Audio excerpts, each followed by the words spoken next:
Welcome to me motivation. Winter war దీని గురించి చాలా మందికి తెలియకపోవచ్చండి. Must watch. రెండో ప్రపంచ యుద్ధంలో జరిగిన ఒక యథార్థ సంఘటన. ఫిన్లాండ్కి సోవియట్ యూనియన్కి మధ్యన జరిగిన ఒక యుద్ధ పోరాటం.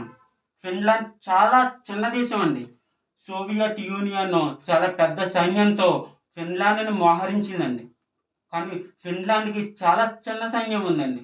అయినా కానీ వీరోచిత పోరాటంతో తన స్వతంత్రాన్ని కూడా కాపాడుకుందండి ఫిన్లాండ్. గెరిల్లా అనే ఒక యుద్ధ వ్యూహంతో వాళ్ళు యుద్ధం చేయగలిగారండి. అది గెరిల్లా అంటే అండి, ఒక గ్రూపులుగా విడిపోయి ఒక మెరుపు దాడి చేసి సోవియట్ యూనియన్ సైన్యాన్ని మట్టుపెట్టిందండి. అయినా వీరోచితంగా పోరాడినా కానీ ఫిన్లాండ్ కొన్ని ప్రాంతాలను కోల్పోయిందండి.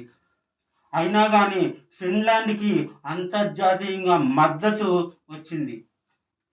సోవియట్ యూనియన్కు మాత్రం అంతర్జాతీయ వైఖరిని మార్పించేలాగా ఫిన్లాండ్ చేసిందండి. సో ఫిన్లాండ్ దేశాన్ని చూసి కొన్ని చిన్న దేశాలు కూడా వాళ్ళకి ఒక ఇన్స్పిరేషన్గా తీసుకున్నాయండి ఫిన్లాండ్ దేశాన్ని. సో మీరు కూడా మనది చిన్న బలగమే అవ్వచ్చండి, చిన్న శక్తి అవ్వచ్చు. దాన్ని మన మేధోశక్తిని ఉపయోగించి విజయ పదాలకు కూడా మీరు వెళ్ళొచ్చు, గెలవచ్చు, అక్కడ జెండా పాతొచ్చండి.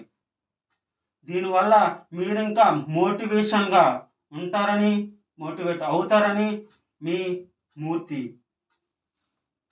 బాయ్.